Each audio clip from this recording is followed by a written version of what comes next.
internal factors evaluation matrix, which is related to your assignment 2.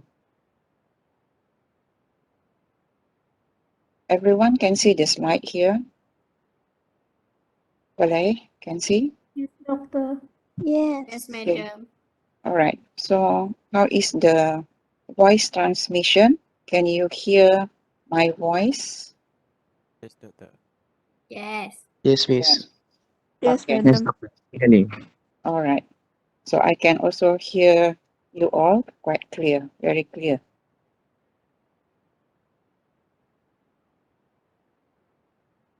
Okay, first of all, the attendance. Make sure you don't forget to click the attendance for today. Yeah, I have already forwarded the link to your class rep. So make sure that you click the link, and the link will expire by 11 p.m. towards midnight today. So don't forget to click the link. And those who have not clicked the attendance for the previous lectures, please ensure that you have given me your letter, because I have emailed to each and everyone, those who were absent in the respective lectures for the week, to reply or to give me an email to give your reason why you are not able to attend the lecture. Okay, so I will just note the reason, your reasons, on the in the system. Okay, we move on. Okay, before that,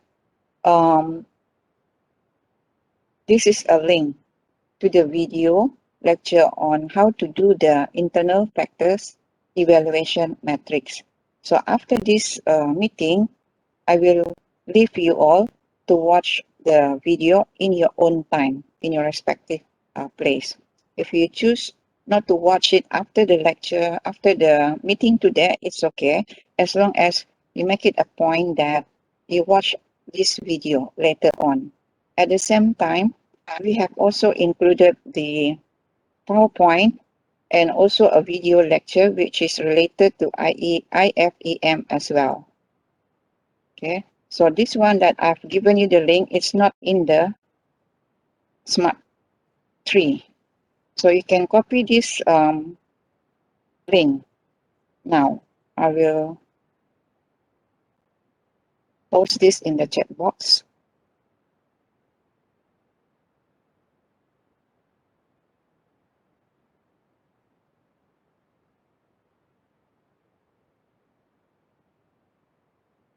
Okay, so this is the link. So you can watch that later on in your own time. Not necessary you watch this after your meeting. It's up to you, because being a senior student, you know how to manage your time already, right? So I leave that to you on when to watch this video. So this video is very informative. It tells you how to do the IFEM. Okay, before we discuss the chapter 6, I would like to talk about the submission of assignment 1, which will be due within this week from today until Friday, which is 25th April. So you have ample time to submit your assignment from today until Friday. Until Sunday, 18. Yeah, until Sunday, 7 days. Yeah. So you can upload your assignment 1. You need to save as PDF in the respective section for program. So I have already created the respective section for your programs. So make sure that you upload your assignment file in the correct section or program. Okay, and that you need to save your file under your group leader's name. For example, your group leader is Chris Norman. So you should save that file as Chris Norman and the name of the company, Asia. As this is just an example, yeah. And on the assignment cover page, you list down all the group members. You follow the appendix 1 attached in the assignment package. We have included the cover page there, and you must include the name of your members. So the first name on the list will be your leader's name, followed by the rest of the members in alphabetical order according to the ABC, urutan ABC. Yeah. And your file should contain the assignment and the plagiarism report in one file.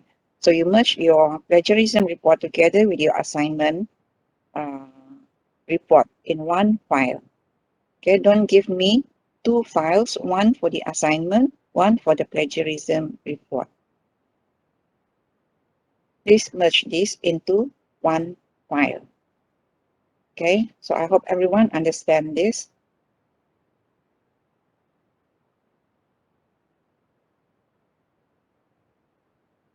Okay, you still have time to do your report, but just in case, if you need more time and you would like to extend, please let me know and give me a valid reason why you cannot submit on time.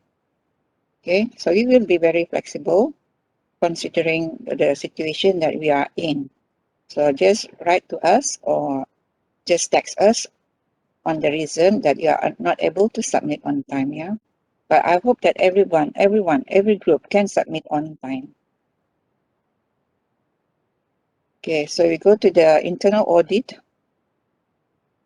So just want to refresh, to remind you on the strategic management model. So we have already gone through the chapter 1, 2, 3, 4, and 5. So now we are in chapter 6, which talks about the internal audit. Okay, internal audit. The next chapter will be external audit. So what is internal audit? And before that, this is the learning objectives for this chapter. So we will describe the organization's internal assessment. How do we assess the organization's internal factors, the internal assessment, internal factors of the organization? When we talk about internal factors, we usually discuss the strengths and weaknesses. That is on the internal assessment, the strengths and weaknesses of the company, the organization. The second objective is to discuss the importance of organizational culture in strategy formulation. So each organization have their own unique culture, organization culture or corporate culture. And the third objective, identify the basic functions or the organizational activities that make up management and their relevance in strategy formulation. Next is the auditing checklist based on the various functions in the organizations. So the various functions in the organization refers to, for example, HR department, human resource department, R&D, research and development, financial department, and so forth. And the next objective is we will learn about value chain analysis, VCA. I think some of you are familiar with this, VCA, and its relevance in formulating strategies. And last but not least, we will learn how to develop and use the internal factor evaluation, IFE metrics. Okay. So describe the organization's internal assessment. So how do we describe this? So this internal assessment or organizational analysis, okay, organization which is related to the organization and not outside the organization. It is the internal matters of the organization, and it's not the external factors. So internal factors which is related to the functions of the organization. So it is concerned with identifying and developing an organization's resources and capabilities or competencies. So what do we mean by organization's resources? So this could refer to the people, the HR, the human resource or the human capital, the expertise, and so forth. Even the branding, the um, the assets. So these assets including the people, the staff, the employees that they have. So some employees, some organizations have very good employees who are very dedicated, committed to the organization, and they will go all out to achieve the organization's vision, mission, and objectives. So if we have such type of employees, then the organization will be in a better position to achieve their um, goals. So they will be able to develop or to be able to achieve the competitive, create a competitive advantage over other rival firms in the industry. So these resources can be tangible or tangible. So tangible means we can see it is observable, we can see, or intangible, which we cannot see. So example like the people, which we can see. So that is tangible. So people or the employees is an asset to the organization. So intangible, for example, like the expertise of the people, the employees. We cannot see their expertise unless they are already in that job specification, they are able to apply the knowledge there. So intangible refers to something which you cannot see, which is the knowledge, the expertise of the people. Okay, and the capabilities. Excuse me.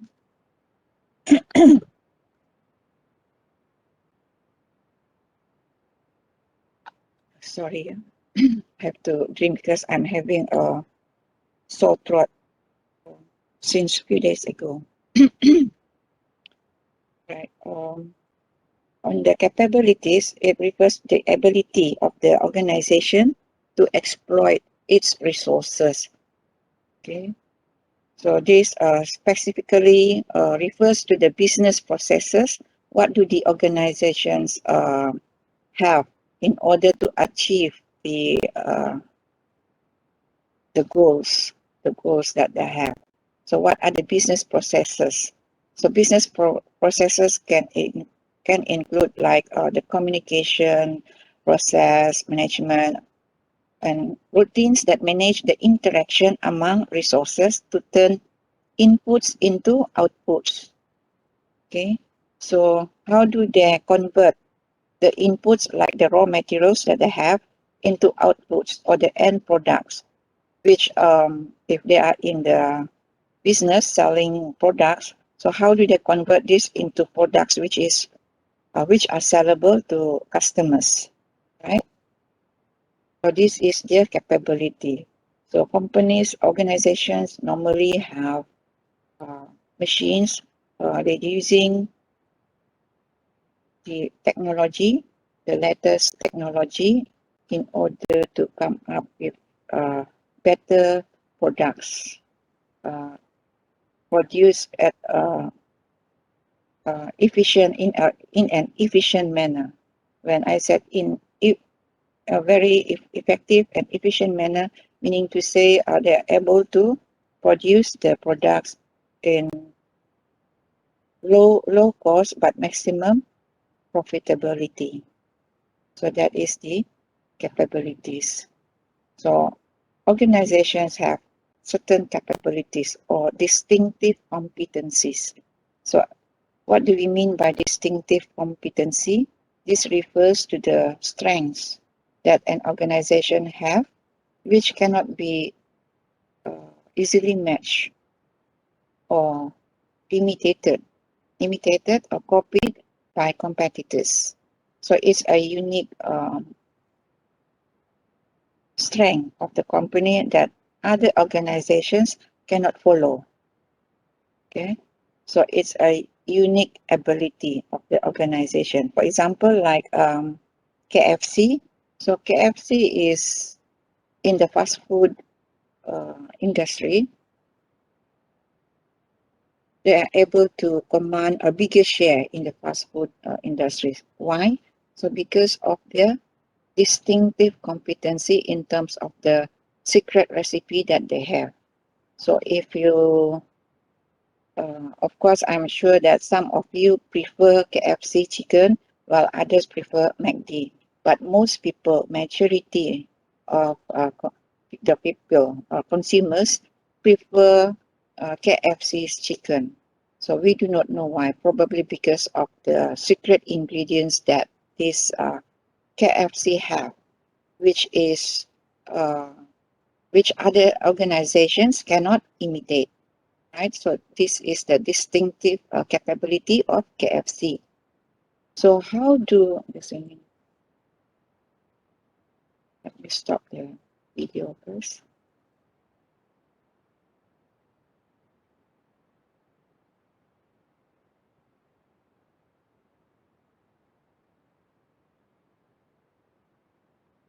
So how do these companies or organizations can achieve the distinctive competency or the competitive advantage?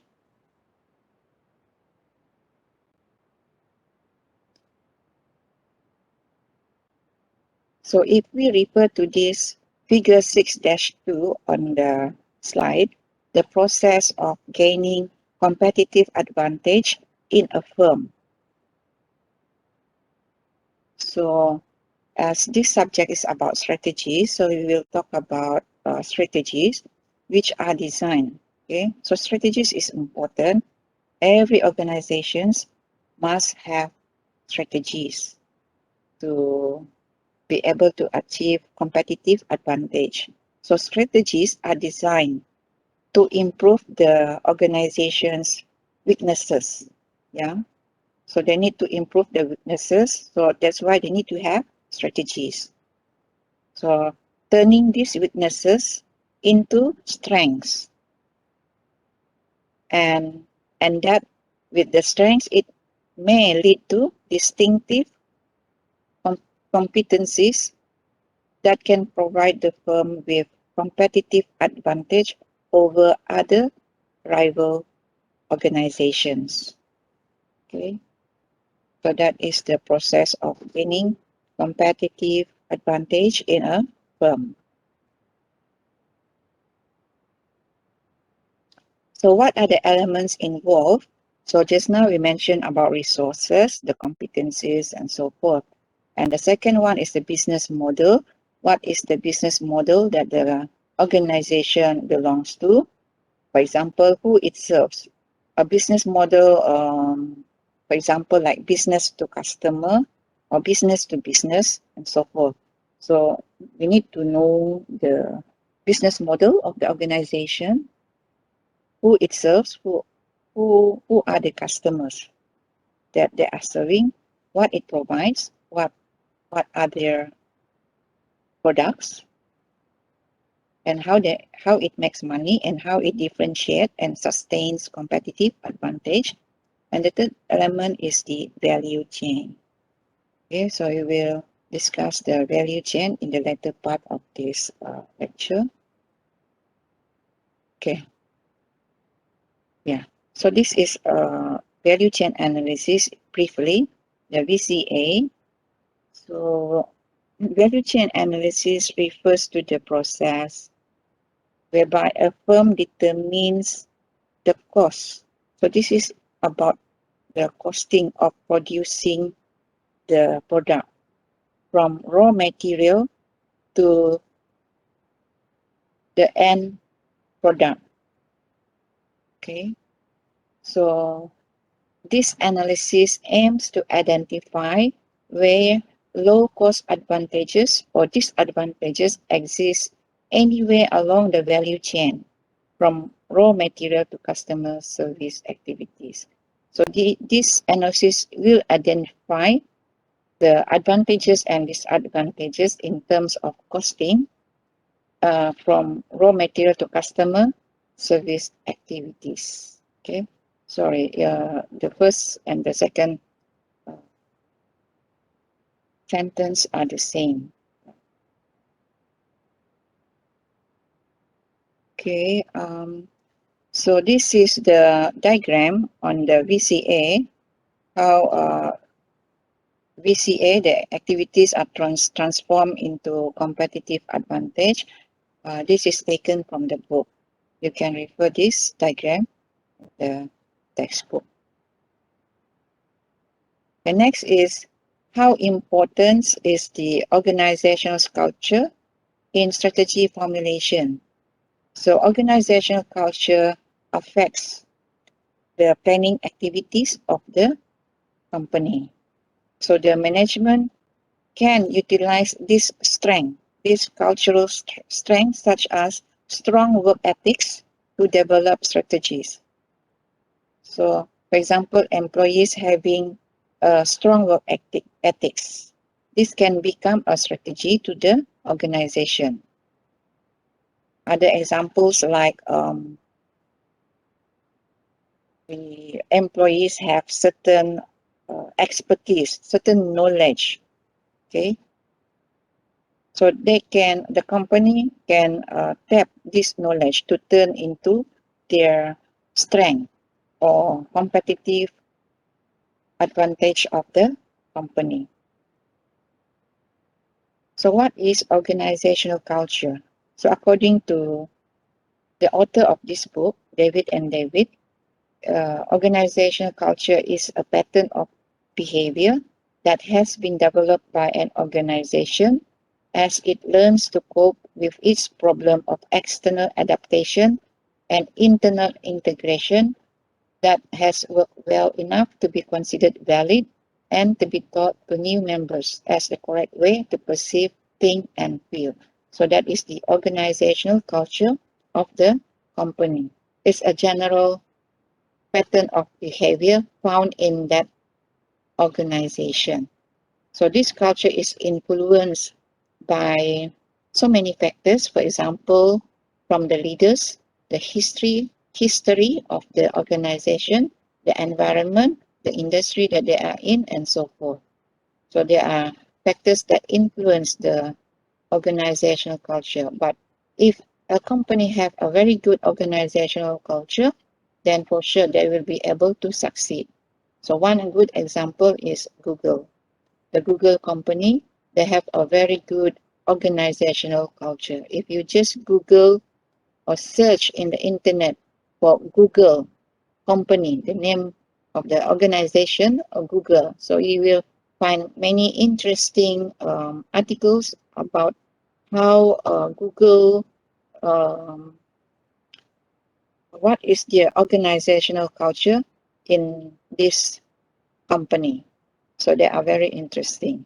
They they know each other very well. That is a strength to the company, uh, especially when in the organization. If you know each other well, it is easier to work and get along. Compare with if you do not know your colleagues, you might be you may find it difficult to ask help or to cooperate with that particular person or with that department. So if we have this good relationship between the employees, the departments, for sure that that organization will be able to communicate effectively and achieve their goals. So communication is very important in any organization, uh, as we have mentioned in our last semester in the business communication subject. Yeah. So this is some examples on the organizational culture.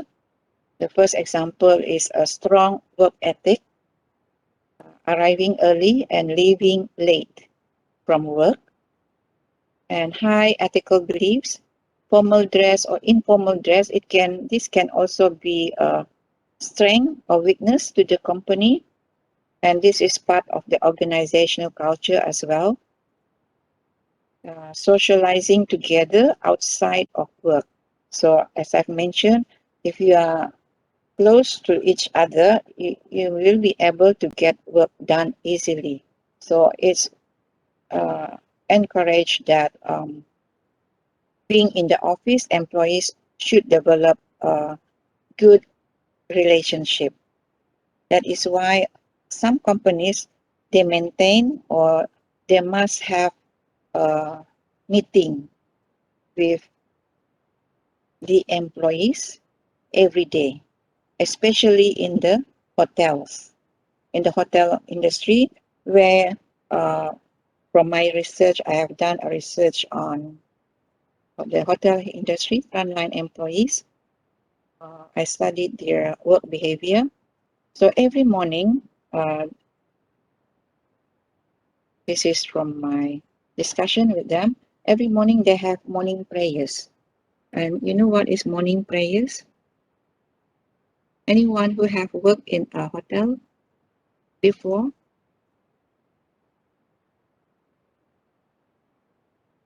Morning Don't know, miss. prayers. Sorry.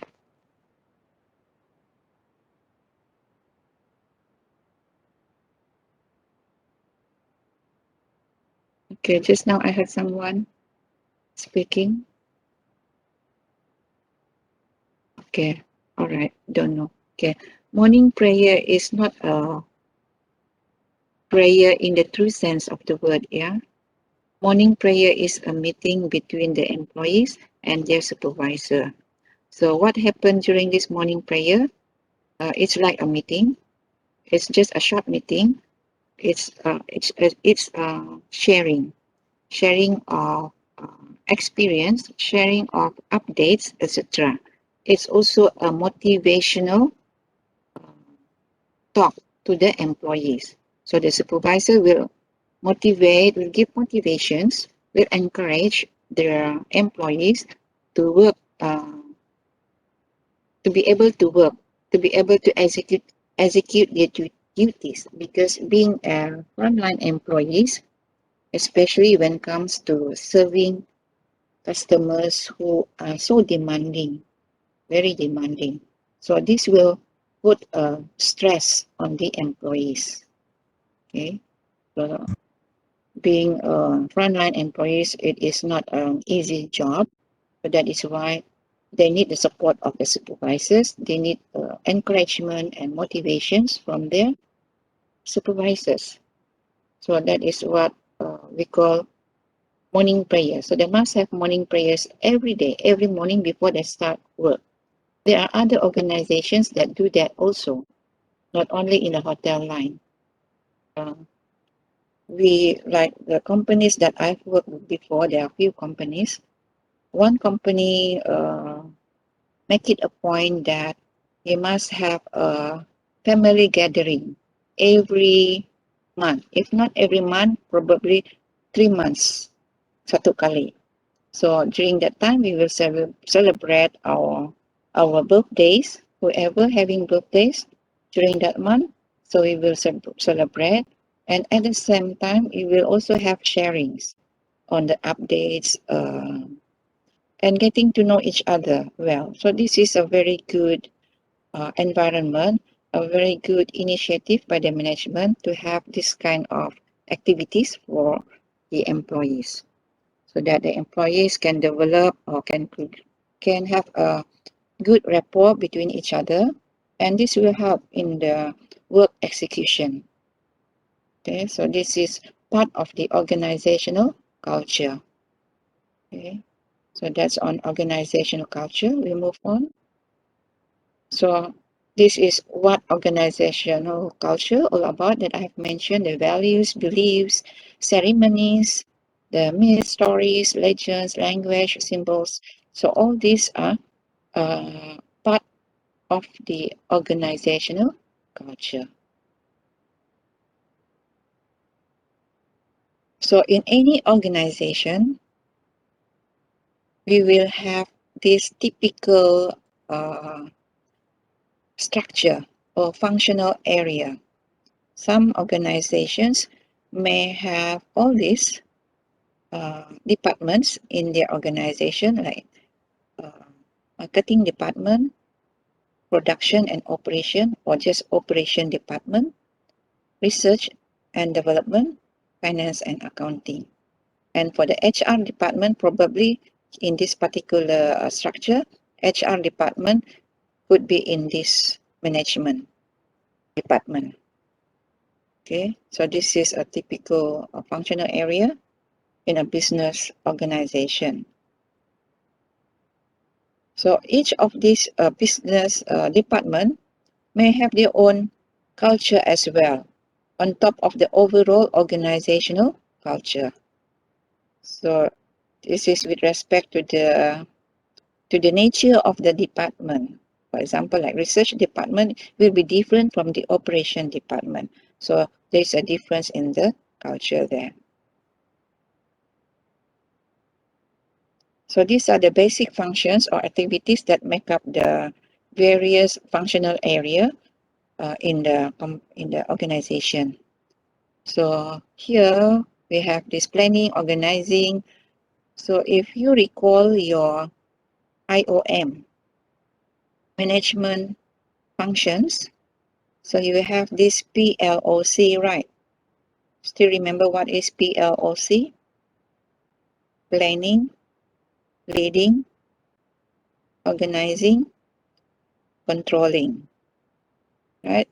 So these are all the basic functions of management, and they are relevant to strategy formulation. So when we formulate strategies, we need to consider all these functions. So in order to do that, we will have a checklist of questions that can help us determine the specific strengths and weaknesses. So this is about internal audit. So when we say internal audit, we want to assess the internal factors which refers to the strengths and weaknesses of the organization. That is the internal factors of the organization. So we have these questions, a checklist of questions. So any answer of no to any question could indicate a potential weaknesses. And any positive or yes answer suggests a potential area of strength. So we have this checklist in the following slides. So this is the checklist for management, marketing, finance. So this is the key financial indicators for finance for finance in order to check the financial health of the organization. We need to conduct these financial ratios. So I'm sure you know how to calculate these ratios. Okay, so this ratio is part of the question for the assignment 2, which will be given to you later on after you have submitted your assignment 1. For your information, you can get these details from the textbook, including the formula on how to calculate the various ratios. So please refer to the book when you want to calculate the ratio. So this is the production operations audit checklist, the R&D. Okay, that's about it on the checklist.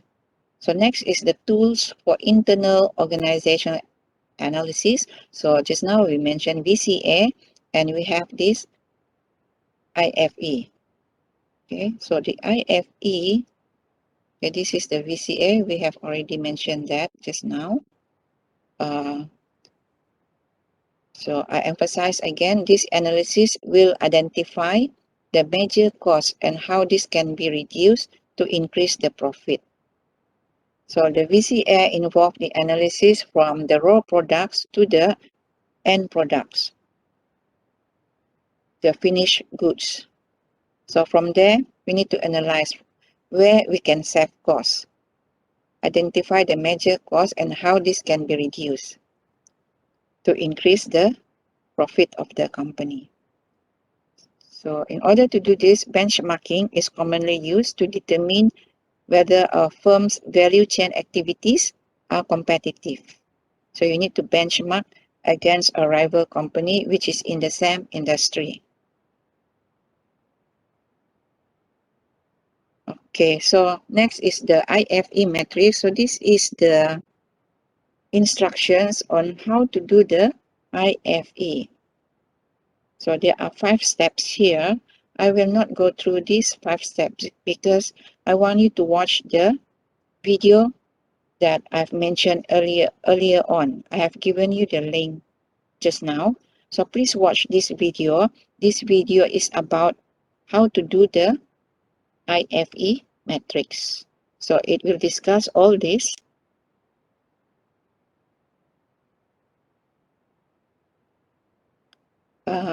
Okay, for this particular example, we are using Facebook. So this is the internal factors, the strength and weaknesses of Facebook. There are about 10 of them here. And and we have plotted them into this matrix. I hope that you can see this slide here. So this is the first step. Okay, let me go back to the instructions. Okay, you need to list the key internal factors. So just now there are 10 strengths and weaknesses. So we have already identified. After that, we need to assign. That is the second step. We need to assign a weight ranging from 0 to 1. Okay, 0 to 1. So this is the weight, this column weight. And the total weightage must be equal to 1.0. Okay, you must have 1.0. It cannot be more or less than 1.0. So assign a weight from 0.0, not important, to 1, which is important. Okay, that is how you assess the weightage for each factor. If it is very important, then you need to put that on a higher value. Okay, here the highest value here is, let me check, 0. It's too small. And anyway, you can check on your own. So this is the second step, the weight. Next is the rating. So again, you need to put the rating based on the importance of the factors. So for this is strengths, right? This is the strengths and this is the weaknesses. So for strengths, you need to use 3 and 4 rating. For the weaknesses, you need to use 1 and 2 rating. So 3 and 4, what does it signify? So you need to refer to the instruction just now.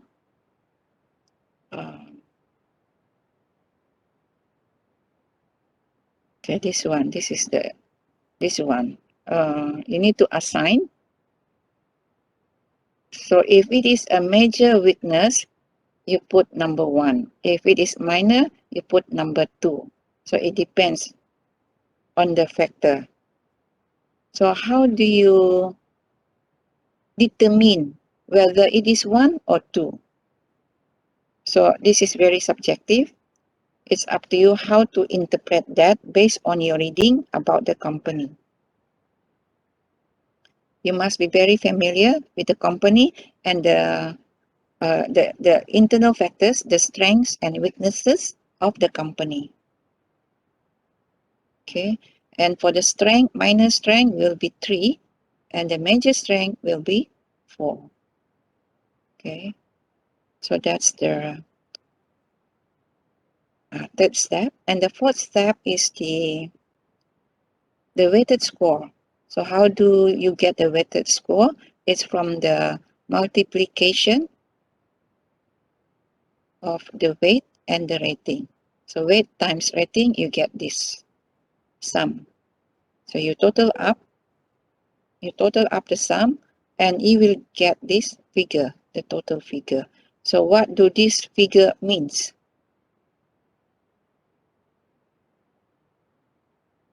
So this figure indicates the company's current performance in terms of profitability and market share. So in terms of the profitability of the company. So if the total value here is above 2.5, it means that the company is in a strong position.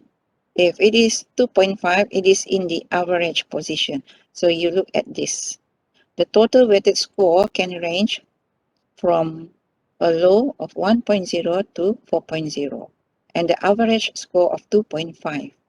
So 2.5 shows organizations that are weak internally, meaning to say they have more weaknesses, whereas scores above 2.5 indicate a strong position.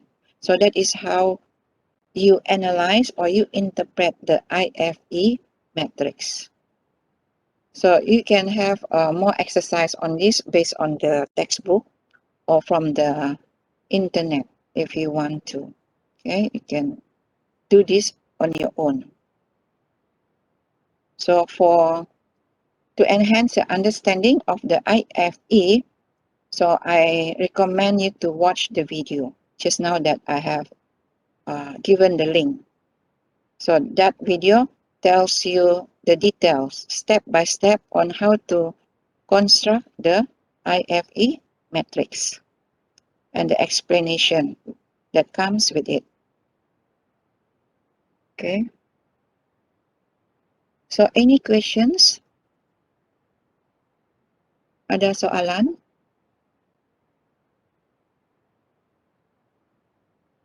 So far, no, madam.